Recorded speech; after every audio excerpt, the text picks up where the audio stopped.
Power grab. President Trump's administration is pausing all federal grants and loans, sending shockwaves of confusion throughout the government. Programs that are possibly in jeopardy, federal assistance for needy families. Plus, Trump's retribution. Dozens of officials who worked on criminal investigations of the president now fired, and January 6 prosecutors are now being investigated themselves. And right now in Kansas, a potentially historic tuberculosis outbreak, this latest on the unprecedented public health risk. Good morning. You are live in the CNN newsroom. I'm Jim Acosta in Washington. All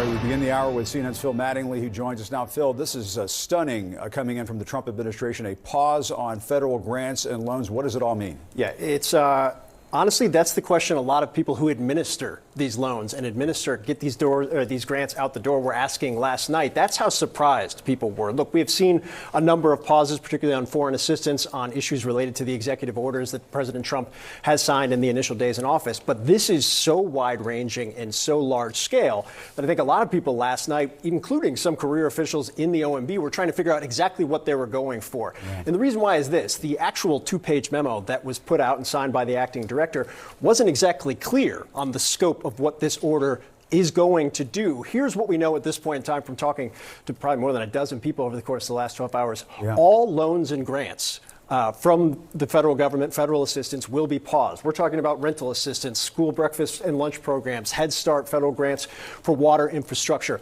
What is not included in this is Social Security payments, Medicare payments, and according to the memo, any payments to individuals. They don't really define that much further, but the reality right now is there are lawmakers and constitutional lawyers who are saying you shouldn't be able to do this. This should be illegal. This isn't under your authority. And the administration very clearly moving forward with this review. All right, Phil Mattingly, thank you very much. I want to go now to Congressman Mike Quigley of Illinois. Congressman, good to have you on this morning. I do want to ask you about the immigration crackdown that's in full force right now. We're going to talk about that in just a moment because it's happening in your state. But I do want to ask you about Phil Mattingly and what he was just saying a few moments ago about all of these federal assistance programs that are apparently being frozen. We're not getting a whole lot of information from the administration at this point. But, you know, if I can ask the control room to put that graphic back up on screen that was showing some of these programs that might be impacted potentially. I believe we're talking about Head Start, school breakfast and lunch programs. My goodness, Congressman, these are programs for needy kids, for hungry kids. We're going to stop giving kids a breakfast. We're going to stop giving kids a lunch when they need one. That sounds outrageous. You know, it is. I can't imagine this is what the American people wanted when President Trump said he had a mandate. Kids not eating isn't a part of any deal. Kids being part of a political pawn game. I was just at a food pantry last week where among the concerns of food security is the cuts that are being proposed. Now a delay and programs that are barely scraping by and long-term threats of this. And there was a sign on the door talking about ICE agents coming. And we're hearing that people are afraid to go to social service agencies because they're afraid they might get scooped up or their kids might get scooped up. It is the agents of chaos and fear, and it's having its effect. Well, you mentioned those ICE raids that are happening right now. Our understanding is that the Homeland Security Secretary has been participating in some of these raids. What's your response to that? Look, the Biden administration averaged about 300 arrests a day of people with criminal convictions. No one has a problem with that. The migrant community is about 40% less likely to commit crimes. But if they do, then they should be held accountable just like anyone else.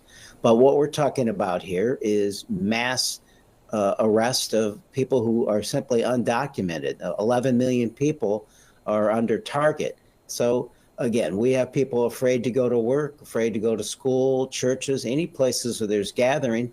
We have neighborhoods being referred to as ghost towns. This won't help who we are as a country. It certainly won't help our economy. And it's a real problem that we're facing, not just here, but across the country.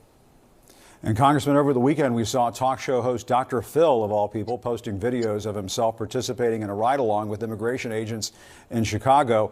It looks like this is turning into a dog and pony show.